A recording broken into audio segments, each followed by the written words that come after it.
Warning! The following episode of Blatant Filler contains some coarse language. Viewer discretion is advised.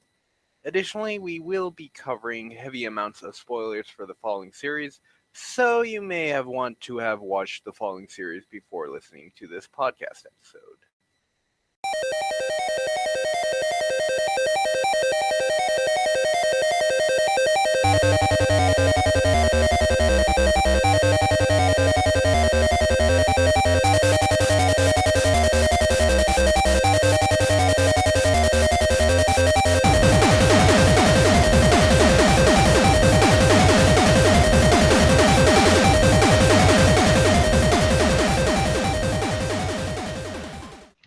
Hello, and welcome to another episode of Blatant Filler. I'm one of the hosts, JJ, and I'm joined by my fellow co-hosts, Collin. Hi there. Greg. Yo. And Matt. Hey. And so this week we'll be looking at the gritty action series inspired heavily by Quentin Tarantino and John Woo, Black Lagoon. So, Black Lagoon is an action, crime, drama, dark comedy series. It aired from October 2nd, 2006 to December 18th, 2006. It has a total of 24 episodes and an additional 5 OVAs, which we won't actually be talking about Roberta's Blood Trail in this episode. We will be talking about in a future episode. It's by Studio Madhouse. It's directed by Sunao Katabuchi. It's also written by Sunao Katabuchi. The composer is Edison.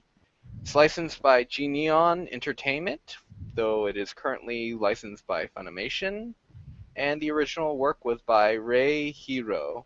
The first topic we will be talking about is the story, plot, and setting. So there's no actual main plot going on in Black Lagoon, as it is set up in these story arcs and occasionally one-off episodes, which are just basically their own contained story. Though throughout the series there is plenty of character development and previous arcs are mentioned.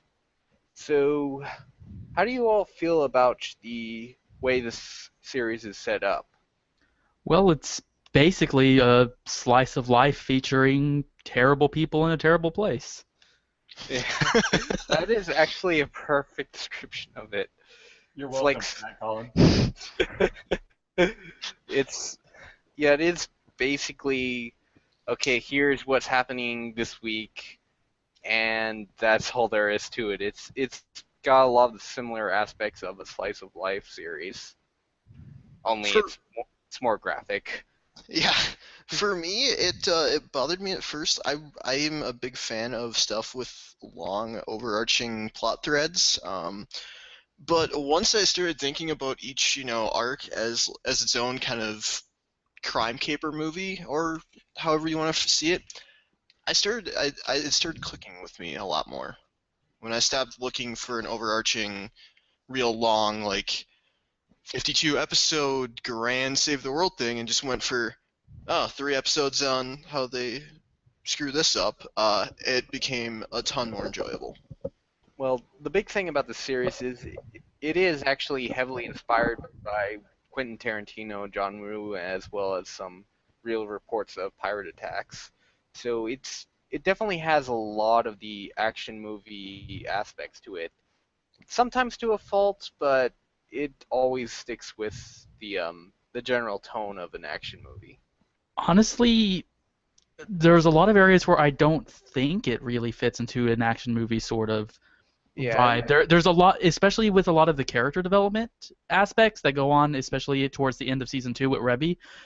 There's a lot of areas where it breaches into territory you wouldn't normally see out of an action movie that's far less focused on the running, gunning, shooting aspects, and, a lot more focused on who these people are and, why they've gone down the dark path they are. It's definitely interesting how they show the character development between both Rock and Revy, though there's very little in other characters as far as actual development. There's a bit you get here and there, but oftentimes it's used more. The other characters are more used to give you a feel for the world they're in and kind of almost portray them as realistic individuals. These are, these people are here for a reason, and this is kind of how they live their life. I'd say characters like Bella Laika are given a good amount Oh of yeah. development in this way. It definitely feels like a series that more leans heavily on the setting rather than any story elements about it. Which the setting of Ranipur, which is a fictional town, so anyone who's about to embarrass himself trying to Google it and see if it's an actual place, I'll just save you the time right here. It's pretty clearly supposed to be based off of like Bangkok or a city similar in that region. And Matt will back that up as somebody who's visited that area of the world before. The anime actually looks a little bit cleaner. And I would just like to point out, I'm pretty sure the reason that JJ mentioned not Googling it, I'm pretty sure that means he tried to Google it himself. I'm sure everyone has at one point. Yes, I have. But yeah, Roanapur, it is basically a modern pirate town of sorts, where everyone is kind of, murder happens constantly, and crime is all the crime bosses or all the mafias and crime bosses are kind of the heads of the town, and the police force is basically as corrupt as can be. It's a shitty place full of shitty people. Which is kind of the theme of the entire series, where it's this town of terrible people, but it's got its own charm to it. And I think that's really kind of the overarching idea and feel of the entire series. It's that it decided to go dark and realistic. Outside of the over-the-top action scenes, there are places like this in the world. Yeah. And these are the type of people who live there.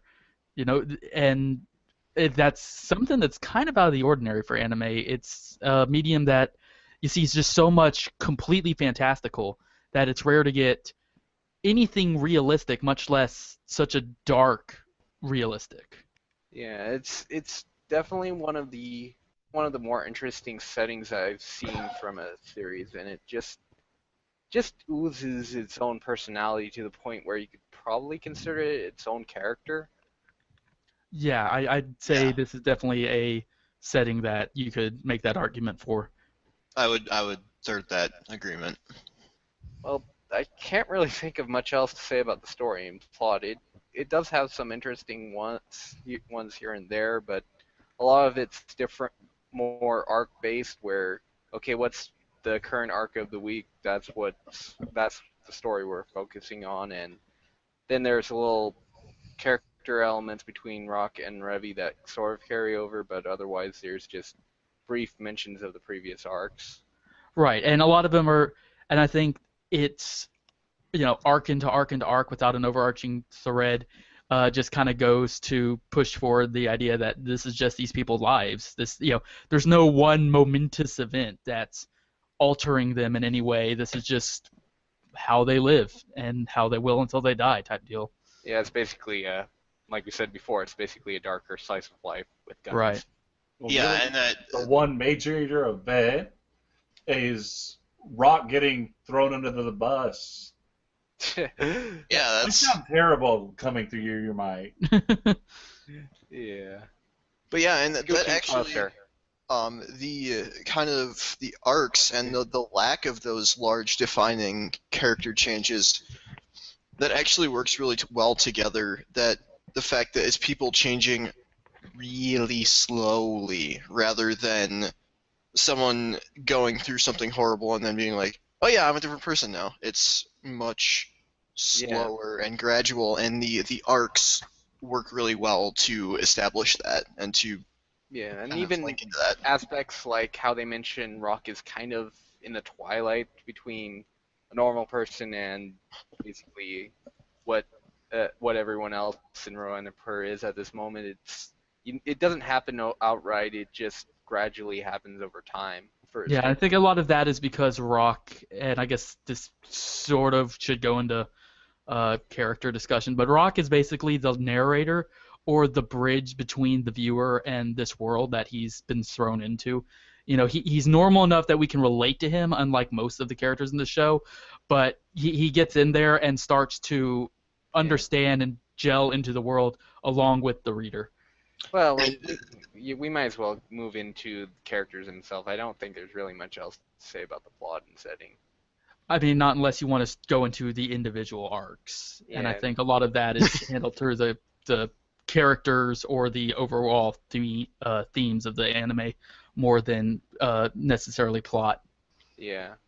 So let's start off with Rock himself. We already mentioned some of him, but yeah, he's basically the normal person protagonist that we see everything through. And as was mentioned, just the fact that he is kind of the stand-in for the viewer works really well, because as he becomes more comfortable with what he's doing, you become more familiar with what's going on and what to expect. And so his descent into kind of, you know, the standard salaryman into, I think he's just, if I remember right, he's described as like one of the scariest people in Run-Upper at the end, by the end of Series 2. It really hammers it home in Roberta's Blood Trail, but we'll get to that in a future episode. Yeah, but just the fact that he goes from, you know, pretty much a standard guy to really scary kind of mimics the viewer going from knowing nothing about the show to being entrenched in it. Being entrenched in it. And I don't think there was a further point to that other than what I just made, but I feel like there was, and I feel like it was kind of anticlimactic. Well, this is Blatant Filler. I'm very good at that. It's my specialty. But yeah, he's definitely an interesting character to watch, just because he starts off kind of exactly what you would expect from somebody in the situation they're in, but then he sort of gradually he sort of acclimatizes a little bit to Ryan-Apur, and while still keeping his own sort of moral codes and stuff like that, but still being a pretty scary person after a while. Yeah, the first few episodes is like, it's kind of almost painful to watch, just because he's so like, I don't know what the exact word is, maybe terrified? Annoying? So somewhere in between there, but like his constant panic is almost annoying, and then watching him become comfortable is pretty enjoyable. But those first few episodes, man, I rewatched them and it's like, oh, this is kind of rough. Yeah, he definitely felt rough early on, though. I kind of would have expected that from somebody who, you know, just got kidnapped by pirates. Oh yeah, I mean, it's totally in character. It's just it's one of those things where it's in character, but at the same time kind of grating. Yeah, I can definitely see that. Well, he's an uptight Japanese salaryman. You know, sort of this crazy situation. You know, he's supposed to be kind of annoying, I feel like. Yeah. Like, I think the moment for me where the first time I watched it, where I started liking him was when Revi's like challenging him to a drinking contest, and he just gets super angry. Well, that was like that was second episode. I think for me it was shortly after the Nazis episode where he and Revi are going around town. Like, it's where you're first introduced to Edda and the Rip-Off Church and stuff like that. A little bit about Leica as well. But this one scene in I'm not sure if it's like a ramen shop or something like that, but when both he and Revi are eating, and then Revi's kind of basically telling him to fuck off and stuff like that, and then she kind of loses it and pulls her gun out on him, and he basically stands up to her. I felt like that was a moment for me where he became a really interesting character. So now let's move on to Revi. So Revi is kind of she gets angry really easily.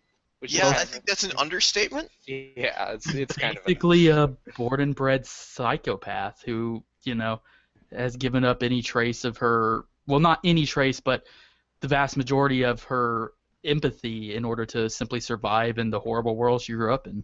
And she can be a bit power hungry and a bit money grubbish. But it never feels like it's out of greed. Like, you don't look at her the way you would at like a power hungry politician. It's more like a starving hunger, like a creature looking just to survive. Yeah, agreed. Yeah, she definitely sort of has a feral dog feel to her when how she reacts to other characters and how she reacts to money and stuff like that. And I feel like she is easily the strongest character in this show and one of the strongest in the entire medium of anime, in that she walks that line between being this feral, self-serving, just animal, and not being completely detestable. Yeah. The way she acts would be easily just a villain character in almost any other show. Yeah, she like this, and they do a good job of making the viewer empathize with her and her situation, and you may not endorse it, but you kind of come to understand why she is who she is and why she does the things she does. Yeah. That's why she plays off Rock so well. They come from two completely separate worlds, and just like the viewer, he has to kind of come to understand who she is and how she came to be that way. Yeah, it's definitely an interesting dynamic between them, and the series really plays off that dynamic really well throughout. Yeah. If we treat Rock as a proxy for the viewer, then the dynamic between Rock and Revy, as Revy being the personification of this, just brutal world, that's obviously the center of the entire series. Yeah, Revy is basically a personification of Roanipur. Yeah, and we come to understand the world and in turn her through the eyes of Rock as a proxy, as our proxy, more or less. And in a weird way, I almost feel like Rock and Revy mirror each other in the respect of they've each kind of had to do, like, the stuff that Rock has had to do to, get a job, keep a job, all that is not, like, criminal, but it's still stuff that goes against what he likes and, like, who he is as a person. And I think that Revy is very much the same in that they've both kind of turned into people that are used to doing things that they don't like to stay alive, pretty much. I mean, Rock wouldn't die if he didn't, like, again, I'm gonna go back to the drinking scene, and you said it was the second episode. Yeah. Where Rock is like, he is saying that he has to go out drinking every night. And that he normally wouldn't chug a drink like a teenager. Yeah, I mean, like, so he's got this. He's clearly does not like going out and drinking every night, and yet he has to do it to keep his job. It's not nearly on the level of, being a pirate, but there's a weird mirror there, and I don't know if that's intentional, if I'm just kind of projecting random literary stuff on it, but but I think Rock sees in Revy what he's becoming, and Revy sees in Rock what she's lost. Well, in some ways, they both kind of elevate each other in a way where they sort of see the other as something that they kind of want. At least Revy does for Rock in some ways. And I think it's very obvious that Rock does it as well in Revy, even though he never admits it. And I think that's a little bit of one of kind of the sub-themes of the series, and it's just kind of the idea that we always want what we don't have. Yeah, that's definitely what it feels between the both Revy and Rock. Right, Revy kind of longs for the stability and easy world that Rock had, and then Rock, it's kind of that argument you see in almost any pirate media where it's like did you truly live under the confines of society, or are you only alive now that you're free? Yeah, or is freedom worth what you sacrifice? Right, and I think that's a large part just coming from their separate backgrounds, where Rock grew up with that stability and felt like he had no life, whereas Revy's had to fight so hard to survive her entire life. Well, she sees that as the ideal, as escaping the hardship that has constantly pervaded her. Yeah, it's kind of like civilization versus savagery, and each of them thinks that they want the other one. Mm-hmm. Yeah, it's definitely a very interesting theme throughout the series that the series definitely plays up pretty much the most out of all of these storylines and stuff like that. Yeah. But let's see, anything else about Revy? I'm sure there's a lot, but we kind of have to go into more detail about the actual arcs, Yeah. where we see not only like at the very end when she's talking about her backstory, but as she progresses as a character and we see who she is throughout the entire series. Yeah, it's it's definitely one of those things where the series in general, it's each arc sort of carries over different aspects of both Rock and Revy and sort of develops them more, but the series as whole is it isn't quite the same without those. But anyways, I guess moving on is Dutch, who is kind of the leader of Black of the Lagoon Company, and in a way, I kind of think of him as a bit of a well, a bit of a mentor character, but more of a bit more of a leader character, I think. I never really saw much out of Yeah, Dutch to be super interested in him throughout the story. He felt more kind of like the grizzled old veteran than anything yeah. else. He Which was not as off the rails as Revy. basically He he's was kind of calm and the collected, and he was the professional. yeah, Yeah. he's basically the professional.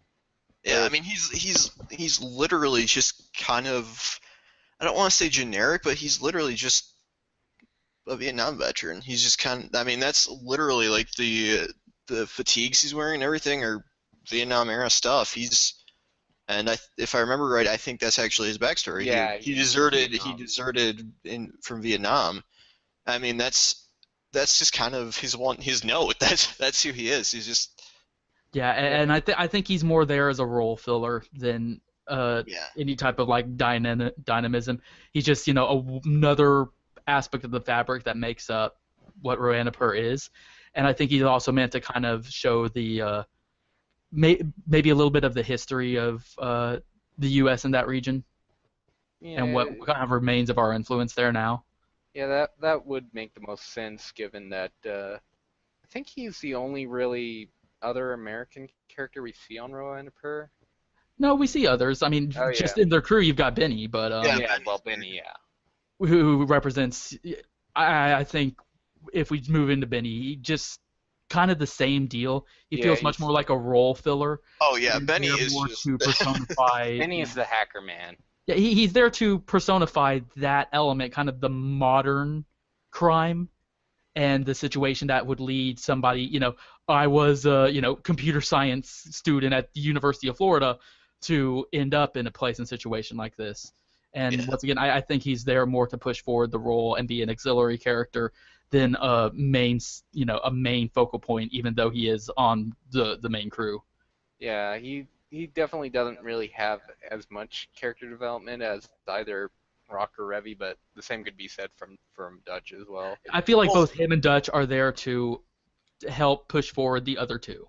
yeah. Yeah, But like of them all, I think Benny has by far the least character development. He's just kind Yeah, of no. Well, he like gets the least screen time. He's kind of he does his job and he doesn't really do I anything mean, more than that. And I don't think outside they of needed to. yeah, And it might be one of those things that he gets his own arc and more yeah. development later in the manga or something. But Well, I for think for our purposes, he's yeah, just kind of there and fills the role. yeah. I mean, he's really just there to later on have a relationship with Greenback Jane. That was about it for him. yeah. I But mean he's about as close to generic IT whiz as you can come up with, and you could kind of slot him out and slot in like generic hackers from pretty much any any form of media ever pretty easily. so then moving on, those are the four main characters, but there are a couple of other characters of note as well. Most prominently is Balalaika and basically the entirety of Hotel Moscow.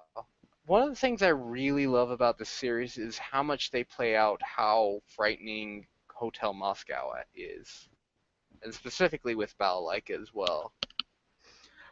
Well, what I always appreciated about Bella is that she was dangerous and scary, but never seemed villainous. If that makes, she there was never a moment where she's sitting there twirling her mustache and laughing Yeah. maniacally.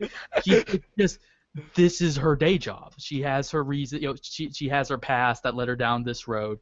She, has her relationship with her men, and this is what she does. And she goes, one of my favorite scenes in the show is, I forget, I guess it's during the Twins arc, where she's just like sitting there going through porn videos and editing them, just like any other worker at a fucking day job on their computer. Yeah, that wasn't from the Twins one. That was from the one where Rock and Revy had their confrontation. It was a one-off one.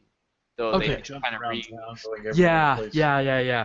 But I just thought that was a really good, a little moment that kind of just defined her role in to help define that this isn't a series that has villains. Everyone's a piece of shit. Yeah. And that's just who they are. That's their job. That's how they make a living. That's how they survive. And she's just going about it like everybody else. The only difference is she's the biggest, baddest, scariest man on the totem pole. She's at the very top, and and it's a world where if you're strong and scary, that's all it takes to get ahead. Which, being the leader of a former Soviet paratrooper regiment of defecting cops from the KGB might have a line of work and hellholes. Yeah, I think the character that she most reminds me of from other media is, if any of you have seen Lord of War, with great movie. I love that movie. Nick Cage. It's actually Nick Cage. Sane. Oh, I think I know which one you're talking about. He plays a weapons dealer, and what he's doing is utterly despicable, but he doesn't feel like he's not like a snidely whiplash, mustache twirling villain. He just he does this thing because he wants money. Yeah. And he's a family man, but he just sells guns. Yeah, that's just his job. That's what he does. It's just business. And that's what everyone in Black Lagoon feels like. It's like when you get down to it, Dutch and Benny and Revy and Rock are criminals. They are shown smuggling drugs, guns, human beings, including children, and they're just like, we don't ask questions. We take the job, we do it, and that's it. We make sure nobody's screwing with us. Exactly. Yep. That's just their life. Yep. It's just their day job. They're obviously not evil. They're not even really an anti-hero. There's nothing heroic about them, and they're not really anti either. There's no establishment they're fighting or anything like that. They're just there. This is their life. This is the people they are, and I think that's what makes them, even without that much an element towards Benny and Dutch, they feel like real people. Yeah, that's the thing. Every character here in the series, they definitely actually feel like real people, even when they don't have exception. There's a few that get really cartoony, like the Chinese lady with the Shinua. with the crazy blades. She crosses that line between what you consider realistic or not. And I'd say at least not counting the OVAs, Roberta does not feel very realistic in her tenure. She's basically the Terminator from Terminator. But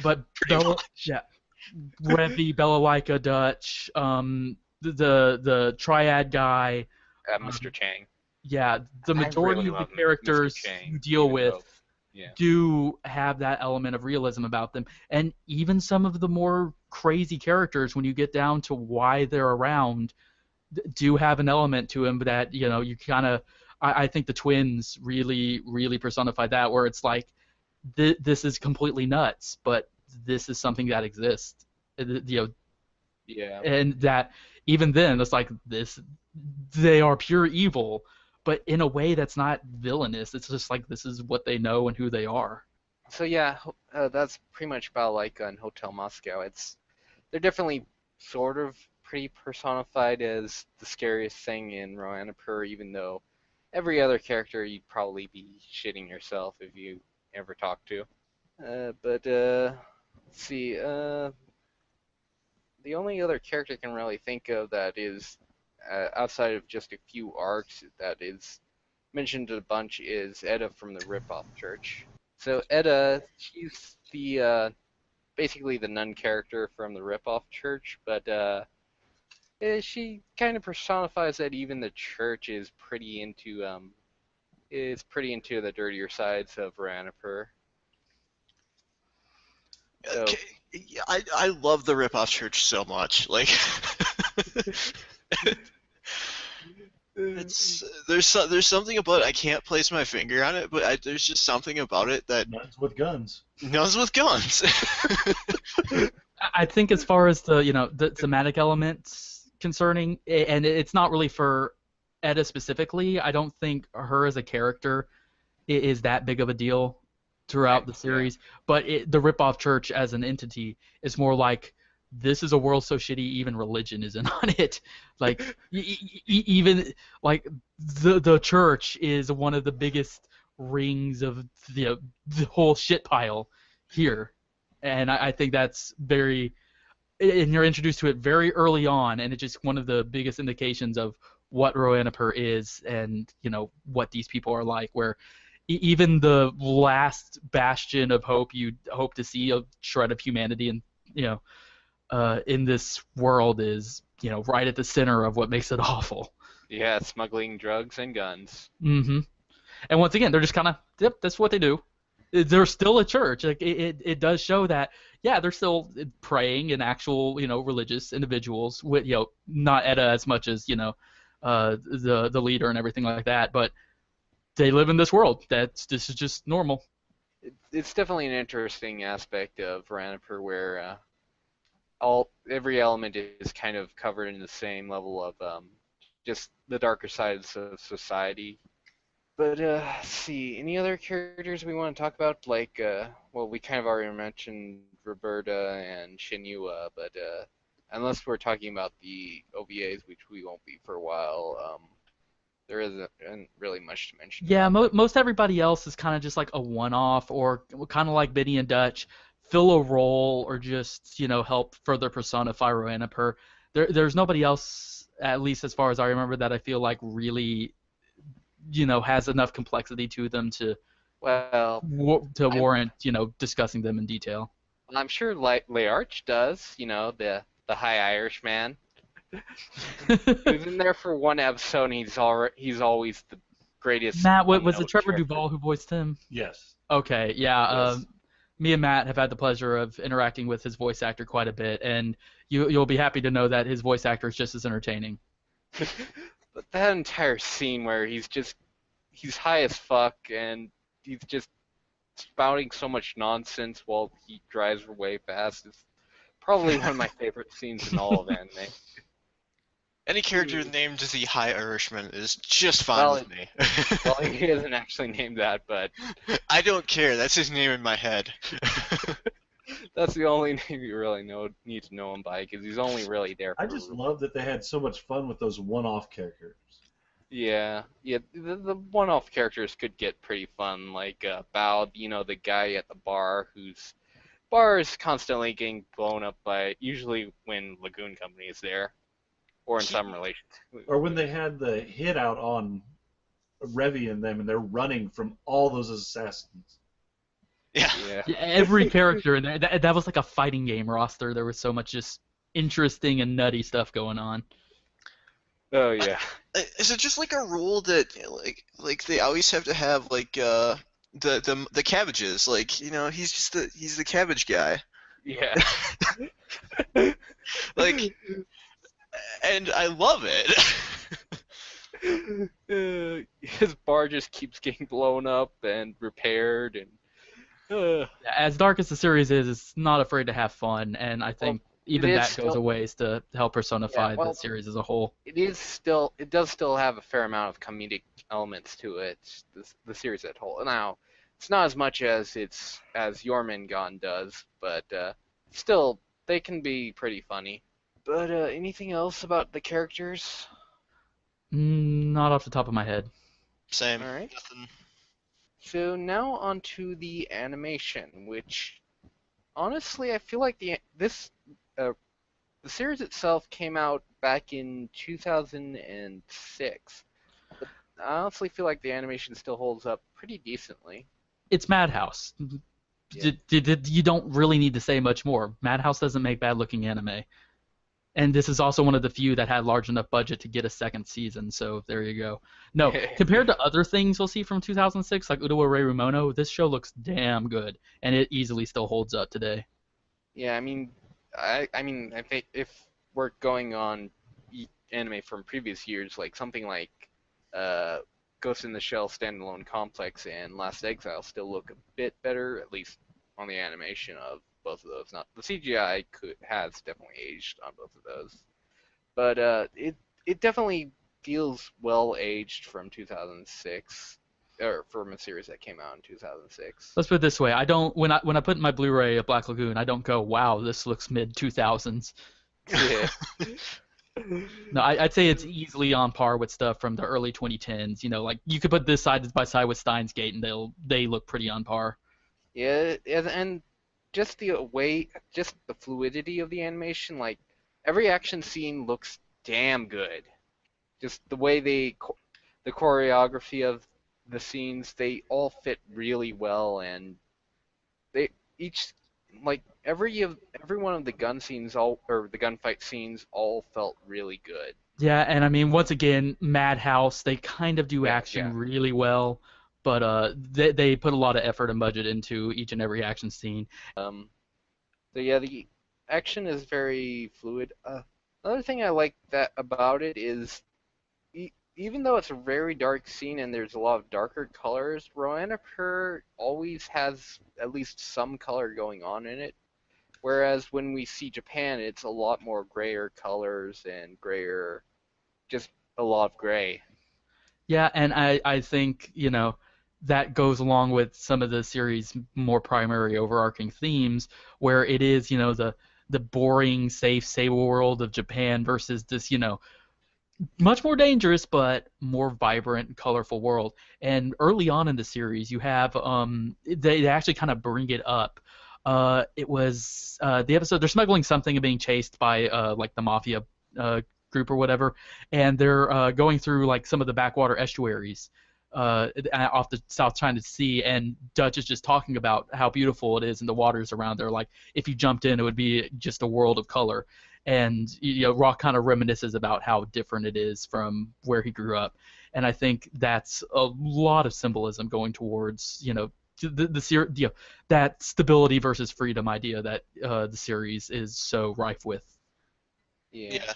And even if you look at just like individual stills, just I'm literally just looking at the kind of the character portraits that are on the Google Doc, and if you look at any of the individual stills, even if it's a really like dark, like not like a nighttime scene or the inside of a bar, like if you look at the still of Revi, like that's mostly dark, but there's little bits of light and really like really nice uses of color. Or with Dutch, that whole area it's mostly muted, and then you have the little bit of red from the tip of a cigarette. Like they do a really good job with. It's not super bright and like glaring, like it's not neon. Yeah, I mean, but it does a really good job of putting some light, some accent, some highlight into every scene. Yeah, they still really hit home that the place is darker, but it definitely has a bunch of color mixed in here and there. It feels a lot more alive. Yeah. Yeah, whereas what we see of Japan, it always feels... It's just gray and soulless. The one thing I will say about the animation is they reuse that one scene with the three hookers on the street a tad bit too much. So what I'm hearing is that you would like different animations of that same scene. I mean, different hookers.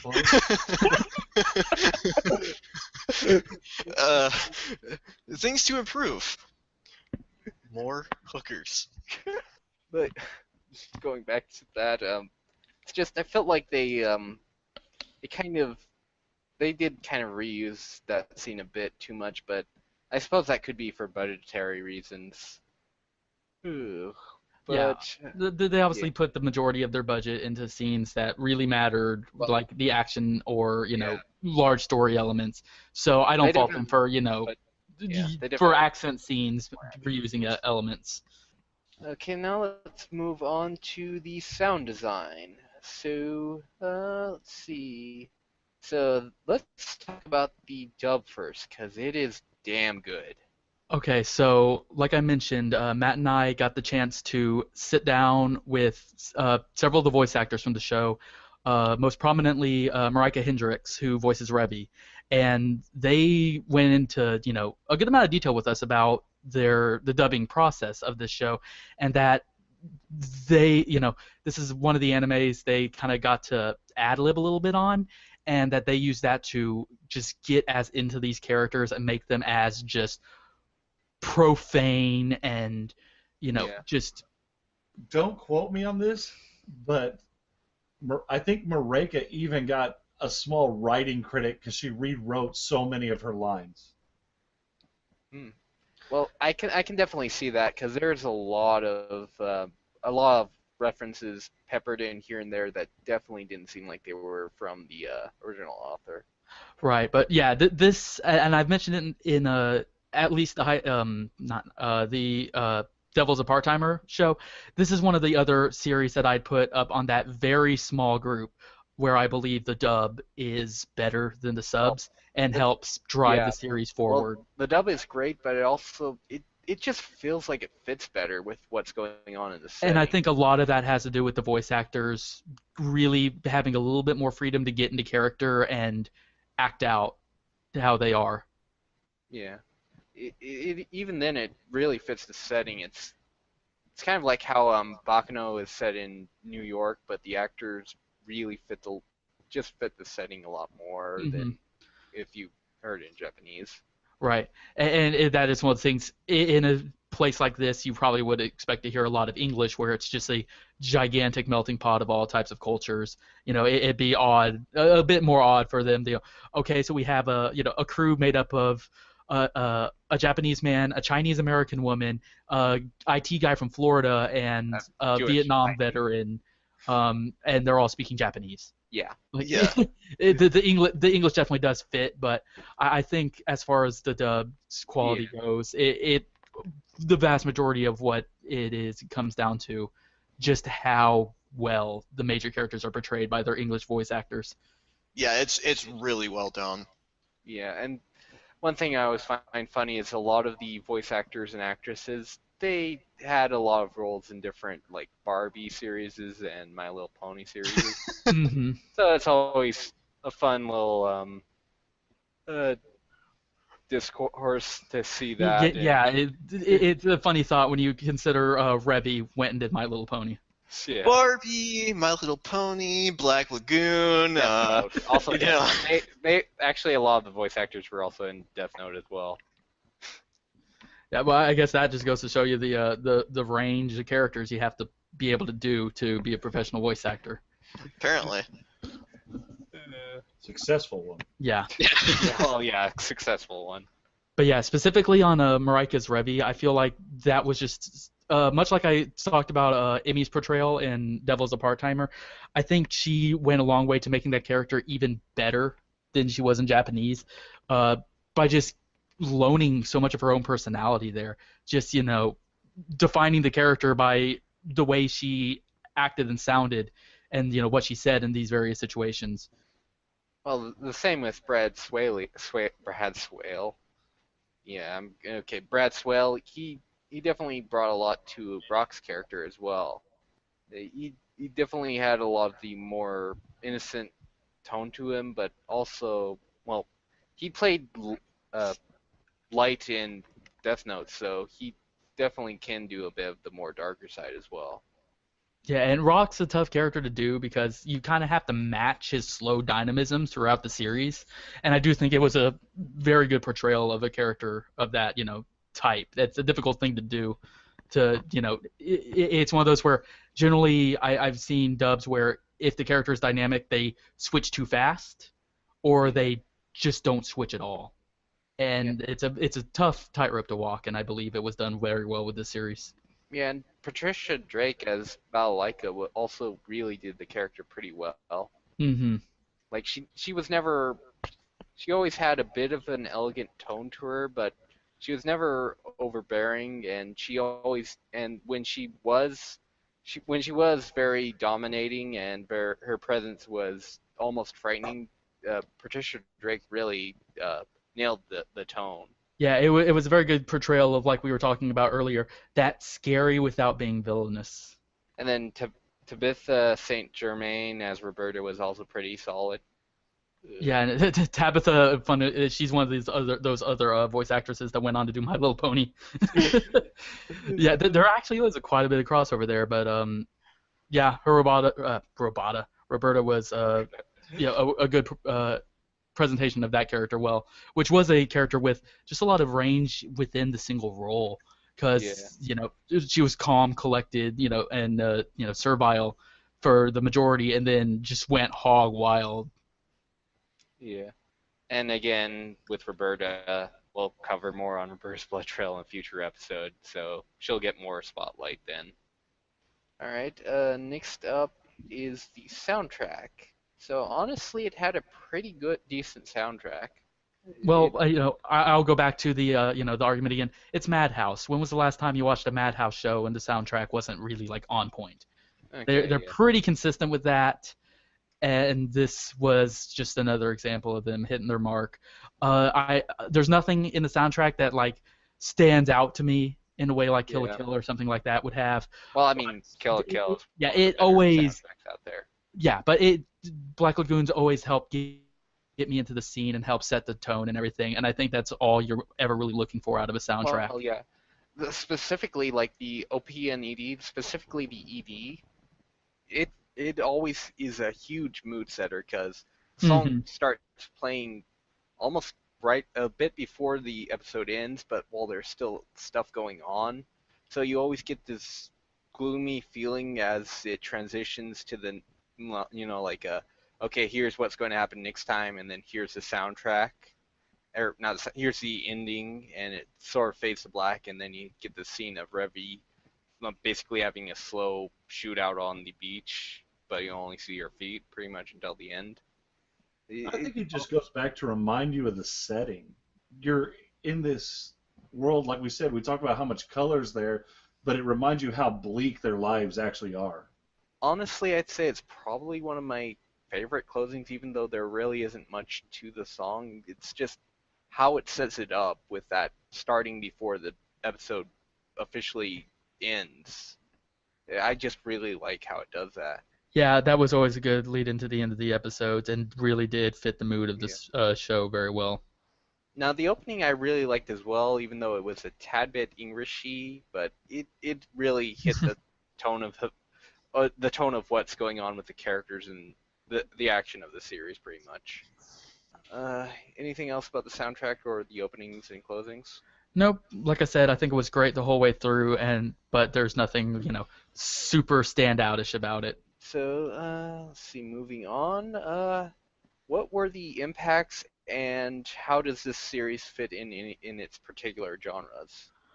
Well, like I mentioned a bit before, my feeling towards it is that this is a fairly unique show for anime in that it's very realistic, and even among the small pool of realistic anime, it's very dark, and it portrays just a seedy, shitty side of humanity that's very rarely explored in Japanese media, I feel.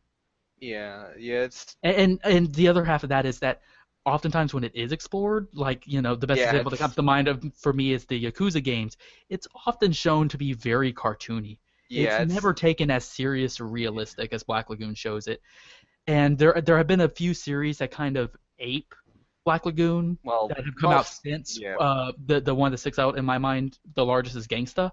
Well, no, the largest they never managed to hit that realism and that serious tone that Black Lagoon hit. Well, Jormungand is basically Black Lagoon with a lighter tone, but even then it kind of doesn't quite get the same level of realism. I mean, it's still pretty fun of a series, but it doesn't quite hit it there.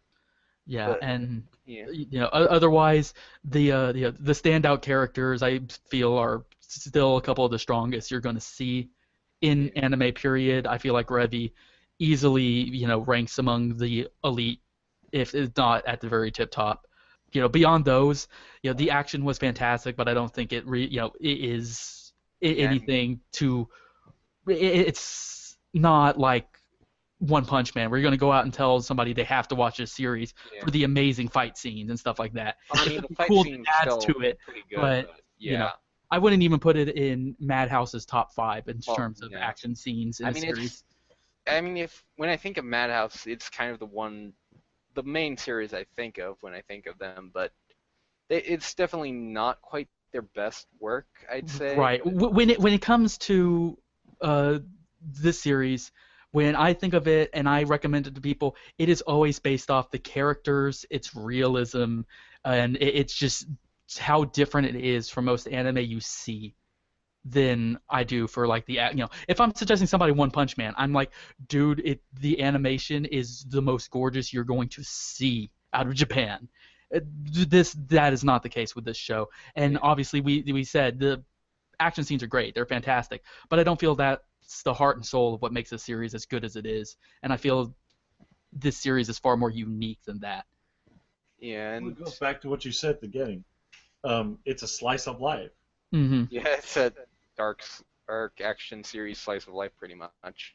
They Uh, deal with the psychology of the characters so well. It's the Right. action's so secondary. Exactly. yeah, It's kind of a like reverse of a Mad Max, where in Mad Max the action's first and everything else is secondary and helps increase why you're there.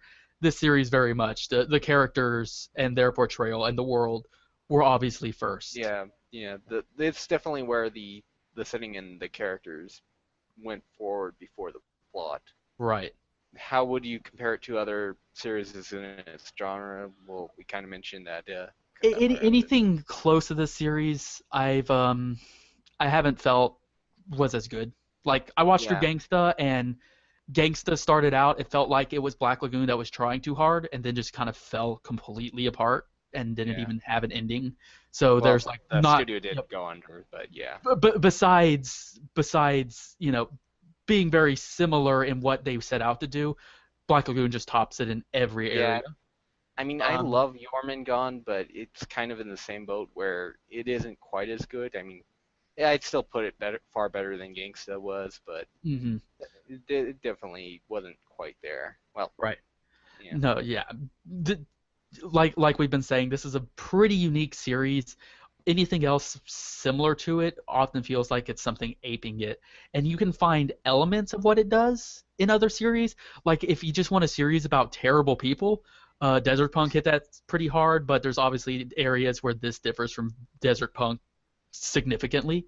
But if you ask me what is a series that does hit a lot of the same themes and feeling with a similar level of quality, Desert Punk would be the one that I would have to say.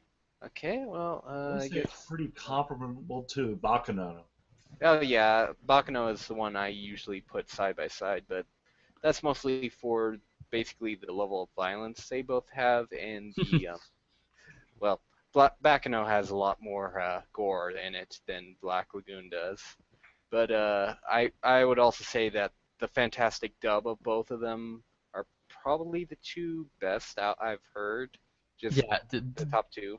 I haven't watched Baccano, but Black Lagoon's dub is so top tier that the only ones I put even close to it are Steins Gate and Devil's a Part-Timer of the shows I've watched. And Ghost Stories. And Ghost Stories, Oh, but and Ghost Stories. that's a Ghost That's a Stories that's different in its reason. own tier. And there are reasons for that. But so I guess moving on, let's go into the what series we recommend side by side. So I kind of already mentioned it, but definitely watch Jormungand if you really liked Black Lagoon, because it is a tad bit lighter tone, but it's kind of like if you had a more eccentric version of Balalaika as the main character, eccentric and a bit more comedic, but she's the same level of, well, not the same. She's kind of more crazy in some aspects, and occasionally can be more frightening. But overall, the series is pretty fun, and definitely feels a lot like Black Lagoon, though not quite on the same level. I mean, as we mentioned before, it's kind of hard to be on the same level as Black Lagoon, though the last couple of episodes of Jormungand are kind of very different. And let's see, and of course we also mentioned Bakano, which is another good one. If you like violence, gore, a really good dub, definitely give it a try. And it has a lot of fun characters, though a lot of characters in general, because there's a huge ass cast. Easy show to get lost. Yeah, especially with how they set up the plot in sort of three different stories going along in the same episodes. Yeah, Usually 3 different time periods. Pretty much. Sometimes 4. Is that a Bone show? No, that's a Studio Brainhouse, I believe. Okay. Multiple timelines that jump between each other and get confusing sounds like a Bones thing to do. Yeah. But yeah, like I mentioned, my recommendation along these lines would probably be Desert Punk. Desert Punk's not as good. The characters just aren't as strong as Black Lagoon's. And it's a post-apocalyptic show, so it's not as realistic. And also, the first 4 episodes of of Desert Punk are really rough. You've got to tank through those first 4 to get into the meat of the series and start appreciating it. But it's another show about terrible people living their lives in order to survive, and they have to do bad things because it's a shitty world. And there's no real villain. Everybody's, they're out for themselves because that's the way the world is. And in fact, in Desert Punk, there's even there is a character who's very idealistic and always trying to do the right thing, and he's robbed like 4 times throughout the course of the series because he keeps getting just tricked. There's a whole episode where this guy's like, trying to be the good guy and saving this little girl, and this little girl ends up just leading him into a trap and getting him robbed and kidnapped. And so a bit more heavy-handed on those themes, but Desert Punk is a very good series, and one that I think if you enjoyed Black Lagoon, you will probably find a lot to enjoy in it. Honestly, you guys hit the ones that I would hit, so I think I'd also probably mention Trigun just simply because the action can be just as fun as Black Lagoon. Plus, it's another Madhouse series. Mm-hmm. Yeah, but it's definitely. I don't feel like it has the same tone If you take away overall. that overarching plot, it's almost the same. Yeah. It's way more lighthearted though. Well, yeah. Well, except for the later episodes are a bit more dark. That backstory episode was extremely dark. Yeah, I mean, it has its dark moments, but it's not as. Well, it's more upbeat because that's entirely the main character. He's more upbeat. Other than that, I would also say Blood Blockade Battlefront to an extent, given that, in a way, the setting of Jerusalem's Lot or Hell Salem's Lot, if you're watching the anime itself instead of the manga, reading the manga, but basically the entire setting there is also kind of like a more demon-y version of Roanapur in a way. I don't see a lot of similarities between Hell Salem's Lot and Roanapur. There's just thematically it's very different. In BBB, at least the anime, there's a clearly defined villain. The main characters are not shitbags. They're out trying to make it a better place. Like, there's a lot of differences. They feel like very different shows to me. The other thing I would say is, if you want to experience Blood Blockade Battlefront, please read the manga. Do not jump straight into that anime. The anime is a great counterpart to it because it's very well animated. The music's fantastic, but it's very poorly paced. It feels like they made 2 seasons and cut out half the episodes. When you get towards the end of the series, characters pop up that you were never introduced to. They start referencing aspects of the manga that were never addressed in the anime. That anime is very flawed, but it's enjoyable if you've already read the manga and know what's going on. So that's one that I would also heartily recommend, but in manga form. So thank you for listening to this episode of Blatant Filler on Black Lagoon. If you want to get in contact with any of us, or if we have Twitter handles, they'll be in the description below. My name is JJ, but you can find me as the Journeyman66 on Twitter and pretty much anywhere else. You can find me at Sakarion on Twitter. I'm Greg, and you can find me. I write terrible things at CthulhuWept.com. That is Cthulhu, as in the horrible elder god. I do have a Twitter, but it is currently locked since I'm between jobs, and I prefer not to have my prospective bosses seeing that. You know, I can't say that's a bad idea. No, given the things I say on there, probably not. I spend my time hiding in the shadows. Yes, he does. If you're watching this episode on YouTube, be sure to subscribe to our channel and give us likes and share this video if you enjoyed it. If you're listening to us via iTunes, be sure to give us a review, whether it's good or bad. It helps us out there. Be sure to leave comments on anywhere if you either agree or disagree with anything we said, or anything you want to bring up, or any aspects of the show you liked or disliked, or if you just want to leave a smiley face, we will appreciate that too. So, until next time, later. Adios. Peace out.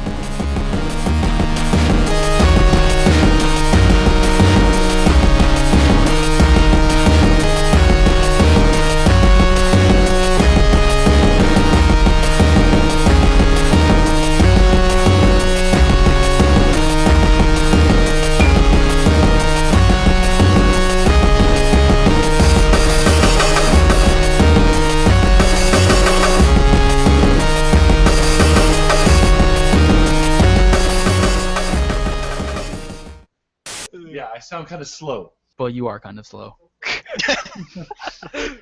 Is your turtle barking yet? Yes, actually. All three of them are just howling at the moon, begging the elder turtle gods to come save them from their horrible captivity where they are fed worms daily. That is you, Greg. Help them out. Yeah, Greg Vertagnen. I want you to mail me some mac and Cheetos. You want me Like- to mail? Put them in an envelope and put a stamp on it I mean, and I'm take it to the sure- post office. Just like a handful of them so that the envelope's really greasy and just dripping. I mean, I I'm have sure- read- Chicken fries. Yeah. I have so many issues with that. First of chicken all, fries or the Cheetos. the fact that you want mac and Cheetos is the first thing that I take offense to. The second thing is that you want them mailed rather than hand delivered. You gotta go above and beyond with your demands. No, see, this way the grease can pool in the paper, and it just becomes a sloppy, cheesy mess. And I feel like if I'm eating mac and Cheetos, that's what I want them to be. It needs to be as awful as they sound. I need to feel like a fucking terrible person from beginning to end. From the moment they reach my hands till they leave my body and poison the sewage around me forever, I need to feel like the worst piece of shit on earth. And I think you will by the time you get them in the mail. I haven't even. Those are tried worse. those. Okay, yeah, the fried mac and cheese and bacon balls from Denny's have to be worse. I haven't even tried them, and I They're already fucking don't ter- want Oh to. my god, they're awful. This fucker ordered a $25 Belgian burger from Denny's. Do you know how hard that is to do? I'll tell you how hard. You have to order 4 different patties and hash browns on top of the burger. 2 eggs and 5 sliced cheese. Yeah, and also 2 eggs. The fucking cooks at Denny's were coming out of the kitchen to take pictures of it. Well, I would.